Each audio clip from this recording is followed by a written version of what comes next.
Hello दोस्तों, नमस्कार, जय हिंद। तो आज केजरीवाल साहब, क्योंकि 2 दिन पहले उन्होंने बोला था कि अब मैं दिल्ली का सीएम नहीं रहूँगा, 2 दिन के बाद मैं अपना रेजिग्नेशन दूंगा, मतलब आज। और पूरा का पूरा माहौल जो है ना दिल्ली का, वो गर्म हो चुका है।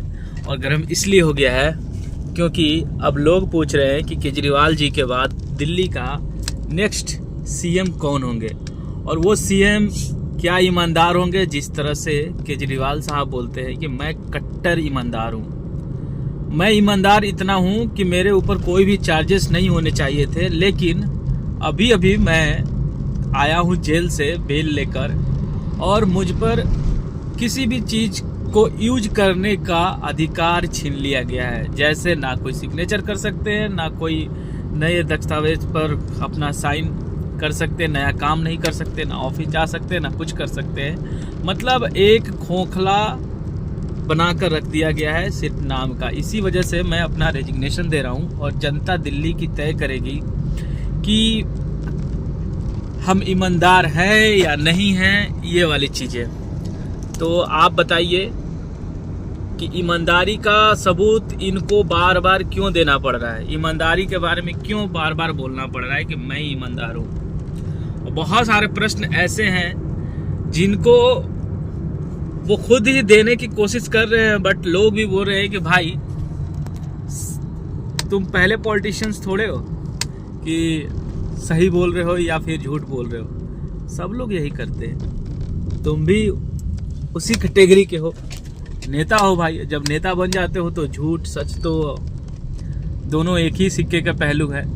खैर, ये देखने वाली बात होगी कि आज दिल्ली के नई सीएम कौन होंगे, या तो अतिशी होंगी या फिर खुद उनकी वाइफ सुनीता केजरीवाल। यही है किस्मत, क्योंकि सुनीता केजरीवाल अगर बनती हैं तो ये भी नहीं कभी सोची होंगी कि मैं सीएम बन सकती हूँ। आप अगर कंपेयर करेंगे तो आपको याद होगा कि भारत की राजनीति में कई ऐसे मुख्यमंत्री रहे हैं जो जेल गए, और फिर उनके बाद ऐसा समय आ गया कि लगा कि उनकी वाइफ सीएम बनेगी। बिहार की बात करते हैं तो भी सबसे पहले इसका क्रेडिट जाता है लालू यादव को, जिन्होंने मतलब अपनी वाइफ को बनाया था श्रीमती राबड़ी देवी को मुख्यमंत्री। और वो साल ऐसा था, वो हिस्ट्री में ऐसा लिखा गया है कि लोग बोल रहे थे कि हमने वोट तो लालू यादव के दिया था, लेकिन लालू यादव जेल चले गए।